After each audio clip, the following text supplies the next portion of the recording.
Thanks for tuning us in, turning us on. I always love listening to that. I just love the whole energy of it and really talking about it. You know, Koren, you and I are going to take this conversation on again because I want to welcome everybody. I want to welcome everybody to the Law of Attraction Traction. I'm Dr. Pat. I get to share the stage with the most amazing Koren Bierfeldt.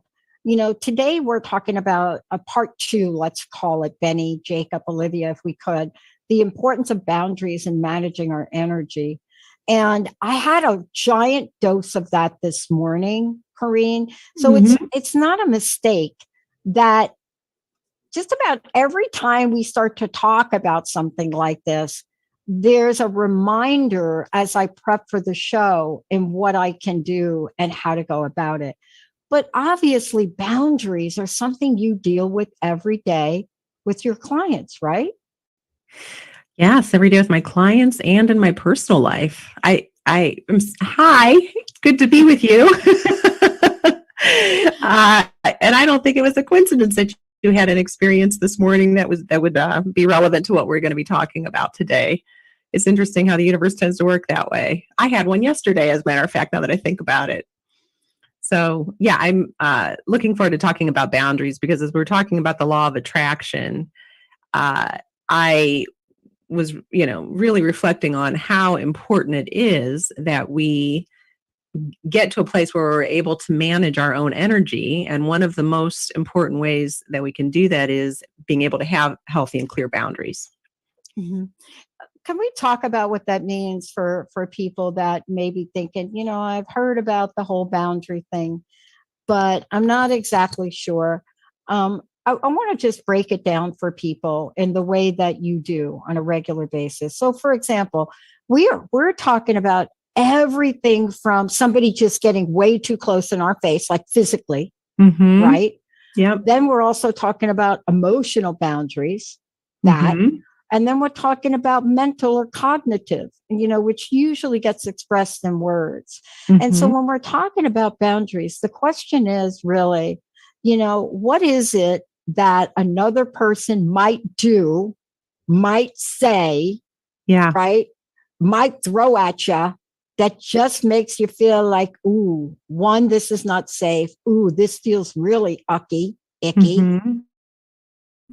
And three, I'm too afraid to do anything about it. Okay, take it away.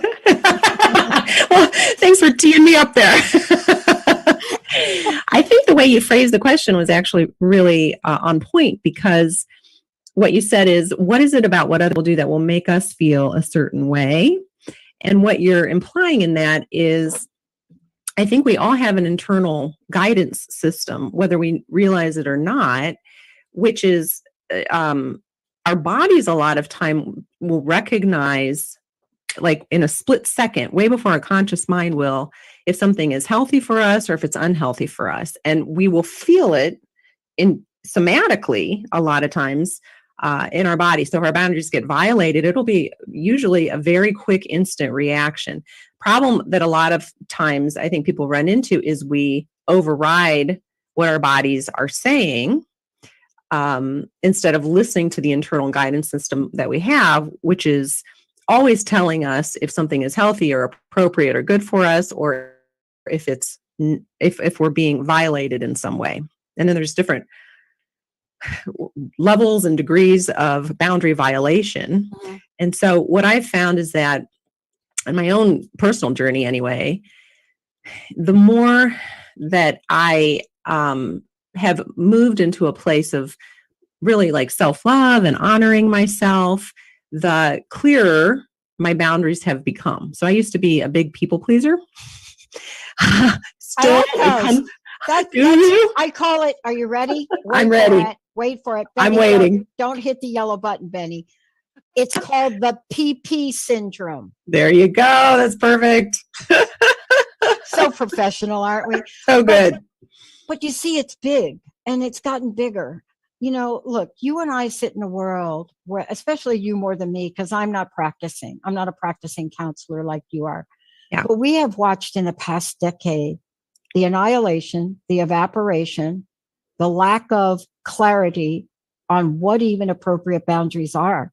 I mean, social media and the entire debate right now as to whether or not we should let lies be Mhm. broadcast. And I'm not saying who's lying. So let me just be very clear here. I'm just Uh-huh. saying, but hasn't it gotten more complicated for you? Well, yeah, it really has. That's actually a really good example of a boundary that I have set recently. I used to, well, okay, so on my phone, I have the apps for all of social media. I had Instagram, had Facebook, and what I would notice is that you're constantly getting the notifications. And so what do you do when you see a notification? You immediately hit it, and whatever pops up pops up. And it's Oh, like I started to realize that I would hit the thing thinking I'll just look at whatever notification, and 20 minutes, half hour later, I'm putting all kinds of unfiltered garbage into my brain. So recently I've taken those apps off of my phone so that I don't do that. Just that's an example of a minor boundary. But yeah, I think it's really easy to open ourselves up to whatever is out there, especially with social media. A lot of negativity, and for sure things that I don't want to be putting into my brain can come in. mhm. Um, But one of my isn't it challenging though? Because on the one hand, you're a mom, you're a Mhm. professional like me. And especially in what I do, I have to stay on top of stuff, right? Right? And it's Yes. something other than how Doctor Strange is doing in the box office, right? But you have to stay on top of it. So you have to learn not to get overexposed, right? And I love the term overexposed because we can let people get into our space and we find ourselves overexposed. We find ourselves in situations, behavioral and otherwise, and we think to ourselves, wow, I should have stopped this 3 weeks ago, right? Yeah, 3 weeks ago, 3 months ago, 3 years ago. Yeah, Now we're yeah, doing some truth telling. right. Yeah, so, one of, my great teachers that I've had in my life, he would always say, as and he really helped me a lot on my own journey of just, as I continued my own personal growth. He would say, as I continue to focus on my health, my job is to focus on me and my healing. And as I continue to focus on my own growth, I know I'm going to get better. And then the people that are around me are either going to get better with me, they're going to come along for the ride, they're going to rise up with me, or they're going to get gone. And he would say, I'm okay with either one. And when I first heard that, I was like, well, that sounds easy to say, but it's a really hard reality to put into practice sometimes. And so, my own experience with setting boundaries with people is, first of all, beginning to discern who in my life is a healthy person, who brings me up, who's like going to be a supportive cheerleader, who wants the best for me, who's going to raise me up higher than I already am or see me beyond where I already am, and who is that, over the course of my life have had to had the experience of having people who just are more unconscious. Not that they're bad people, just that they tend to, well, in some cases, interacting with them would bring me down, but in more severe cases, it would be dealing with very toxic individuals. Um, and getting discernment around who's healthy, who's not. And then with the people that are not so healthy, learning how to state, this is what I feel like I want out of this relationship. This is what I expect or deserve. And learning how to detach once I've stated an expectation, if that person isn't willing to meet me there. Now, everybody has bad days and everybody can go into their unconscious stuff. But, like one of the things I've learned over the years is that the healthier a person is, there's certain characteristics that go along with healthy people. Like healthy people tend to be more self-reflective. Healthy people will tend to quickly take responsibility if they've harmed someone. They tend to want to become better. They want to work on themselves. They're interested in personal growth. Um, they most healthy people don't intentionally cause harm to others. But the opposite is also true when you are dealing with people who are, and I'm going to just call them more like, I don't know, toxic is even a good word, more unconscious Toxic's people. good. You like the word toxic? I like toxic only because there's a handful of people that understand conscious and unconscious, but mainstream America understands it when you say toxic people. Okay. And it's okay to say it because we're saying toxic is a series of attributes. Yes. And we can talk about that. So what does toxic look like? Maybe somebody is not respectful to you, right?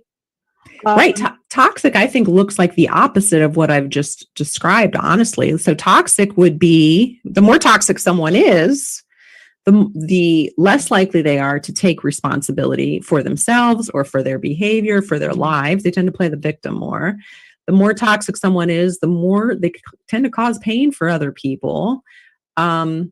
They don't want to self-reflect. They're not interested in growth or in self-improvement. They tend to play the victim a lot.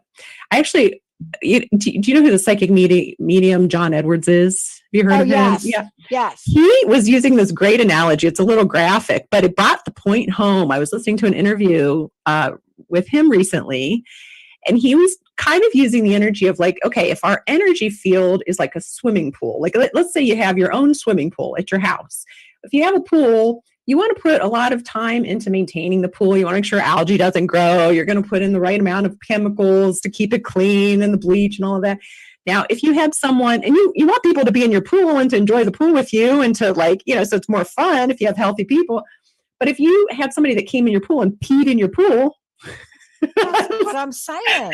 That's the word toxic. So he's like, you may let that happen once, but how many times are you going to let somebody come in and pee in your pool? Yeah. It's so important not to let people in that are going to keep peeing in your pool, to manage your energy. I so love that you're describing it like that. And let me tell you why I love it. Because when somebody crosses a boundary, it feels that invasive. Right. And it really does. I mean, it feels to the point where there are ranges. So I want to be clear. If you are engaged with a narcissist, I'm not talking about throwing the word around. I'm talking about somebody that's got NPD, narcissistic personality disorder. 9 times out of 10, 1, you don't know you're doing it. Yeah. But 2, your heart hurts a lot. Mm-hmm. 3, you're going to try pleasing them even after they're peeing in your pool over and over and over again. Right. Someone with NPD would be they would meet all the criteria that I described, which is that they're never going to take responsibility. They're always going to blame, shift, and one of the ways if you're dealing with a toxic person is that you will come away from the interaction not feeling good. You'll feel bad in your body. And the more toxic, the more that'll be true. And when you get people that are personality disordered, they actually thrive on that. They look for that. They want to make you feel bad. So what I've learned too about boundary setting is a boundary isn't, jumping up and down and screaming and telling the other person that they need to change their behavior or demanding that they change. And especially if you're dealing with a personality disorder, good luck with that. That doesn't get you, that's not going to work. They'll just feed on that and probably continue the behavior more. So what a boundary really is getting clear within yourself. Okay, this is what I'm willing to tolerate in a relationship. This is what I'm not. And if this person isn't capable of meeting me where I'm at and honoring the boundaries I'm setting, I just need to detach. I just need to disengage. I need to stop giving this relationship energy. And that was a hard one for me. It's been a hard life lesson because especially with family members, I've had to, toxic family members and stuff, or unhealthy family members. Not that I'm saying to people that they need to just cut off anybody who violates a boundary, but learning that it's okay for me to say no to relationships, that I don't have to allow myself to be involved in relationships that cause me harm. That was a big life lesson. And so the boundary is I disengage. I walk away. I focus on the people that are going to be supportive of me. And one of the things that I learned through the training that I did, in the Wellness Institute, which is where I learned how to do hypnotherapy, is it's not so much our behavior as it is the underlying intention behind our behavior that really matters, the state that we're in when we engage in the behavior. So what I mean by that is, when I talk about disengaging from relationships, I used to, if someone was upset with me, I would go into such a place of like, I need to fix this relationship. I need to make sure that it's okay. And the flip that has happened for me is recognizing, this person's on a journey. They're allowed to be on their journey, but I don't need to fix them. And if I pull away, my underlying intention is not to cause that person harm. The underlying intention for myself is just to be honoring of myself so that I can stay in a healthy state. Because as we're talking, we keep talking about law of attraction and what do we want to create in our life? Well, our relationships and the people that we surround ourselves with, I think by far have the most, the greatest impact on our state, which then of course is going to determine what we draw to us. So we need to be so mindful of who we're allowing around us, because I would say our relationships, number one, and then probably social media second, determine the state that we live in. So what the difference between setting a boundary when you're in a healthy place, it's like you can disengage from a relationship and have compassion for the person you're disengaging from, not wish them ill, but just know that you're doing it to protect yourself versus like what I would call, sometimes people are passive aggressive or do the silent treatment, or if they're coming out of a place of I'm doing this to punish, it's a very different state and it's a very different energy.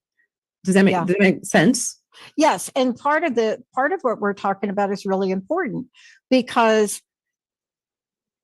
when we stand up for ourselves, if I might put it like that, because that's what it feels like sometimes, Koren, when we stand up for ourselves, I'm not saying this is an easy thing to do, but it is an essential thing to do.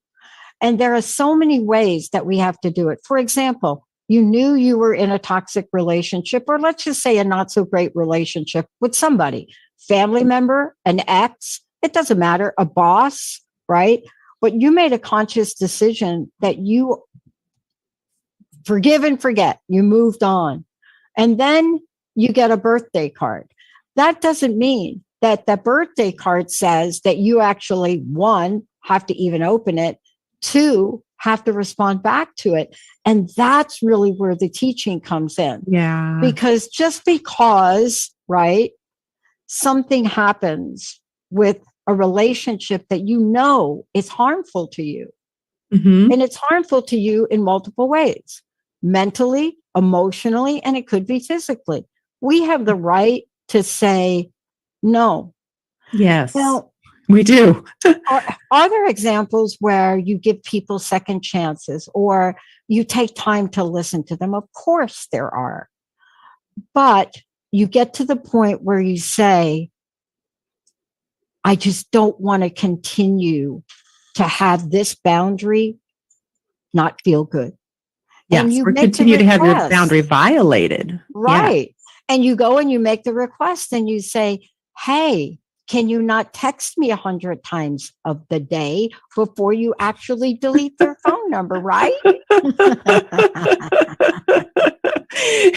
sound like you might have some of your own experience with this, so you have some idea of what I'm talking about. And I'm kind of like, there's not much that will ruffle my feathers. I mean, it takes a lot for me to get to the point where I've had enough. There has to be, and that's the relationship I have with my brother. I had to get to the point where I had to say, no matter what I do, no matter what we try to do, there's going to be a hurt that I feel. Yeah. Right. And that is one of the hardest things to do. But the other thing, Koren, I would like you to talk to is you don't get to these decisions by yourself. No. I mean, why is it we go to counseling? Why is it people come to you? Because they need help. Isn't that the critical point about how to address a healthy boundary? Because we don't see ourselves, right? Sometimes I think it's really hard. So yes, it could be helpful to get to get a perspective from an outside person who's a third party, but it doesn't always have to be a therapist. It could also be a healthy friend that you trust their judgment. What you touched on with your brother, that has been one of my experiences too, is how difficult it is, especially when you're talking about a family member. Like you said, it could be a sibling or an ex or a parent. It's a really hard thing for someone to come to a realization of, okay, this is, to really disengage from a core relationship like that. I'm not saying that it's an easy thing. And I've worked with clients, some who make the decision that they just are going to go completely no contact because any interaction is so harmful.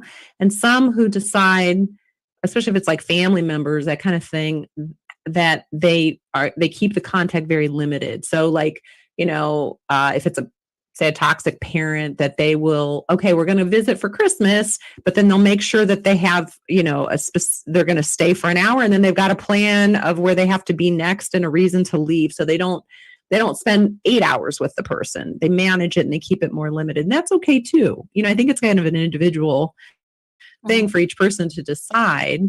But I just really want to validate, when you talk about your brother and how difficult, it's a hard thing. This is not an easy thing to do. No. The reason I wanted to do this on this topic is because, boy, I know what a difficult life lesson it's been for me over and over.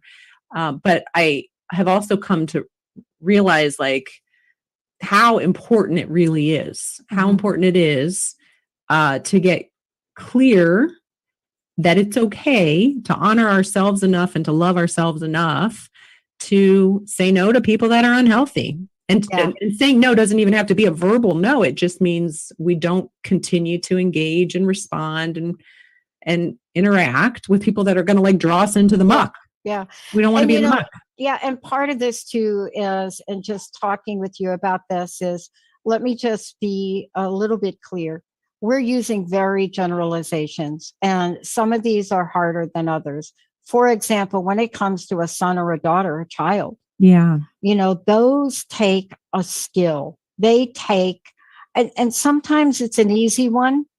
Sometimes it's one of these things where, they're pushing your limit, right? By asking you for the extra $10 right. But other times it's not. Other times it's something more serious. Koren, this is a very important show, a very powerful, but this is also represents the body of work you do with others. Let's take a minute and let folks know, one, how can they find out more about how to work with you? And let them, take a look at some of the things you do. What is the best way to do that? So yes, that they can go to my website, which is my name, KorenBierfeldt.com. And there is information on my practice there, and my contact information, my office number, and how to reach me is on there as well. When you bring up the parents, I'm like, I'm working with some right now who have children. So especially if you're dealing with a child who is an addict, for example, or you talked about narcissistic personality disorder, you have a child who is just out of control in some way with their behavior. I think that's probably the hardest thing for a parent to draw a line with their own child, to say no more, but sometimes it's, they talk about hitting bottom for people. Sometimes people just really need to experience the consequences of their behavior enough and suffer enough if there's going to be any hope for them to begin to recover. Look, I think that this is a part 2 to a conversation, because we could talk about this for hours. I know, but the other part of it is, it's so relevant now. It's so relevant in so many different ways. And what social media has done, it's done a lot of great things to connect us, but it's also done a lot of things to blur the lines, right? And because the lines are now blurred, and because we don't want to not please someone, it does get complicated. So thank you for taking this on. Again, let me just ask, tell people how to find you, but also, what's your personal message? What would you like to leave us with today? So again, my website is my name, KorenBierfeldt.com. And as far as a personal message, I just think it would be something around this principle of learning to love yourself enough and to honor yourself enough that you begin to trust your own body, your body's wisdom, to have discernment, to speak up when something doesn't feel right, and to be able to begin to really set those healthy, clear boundaries that will help you to live the kind of life you really want to live.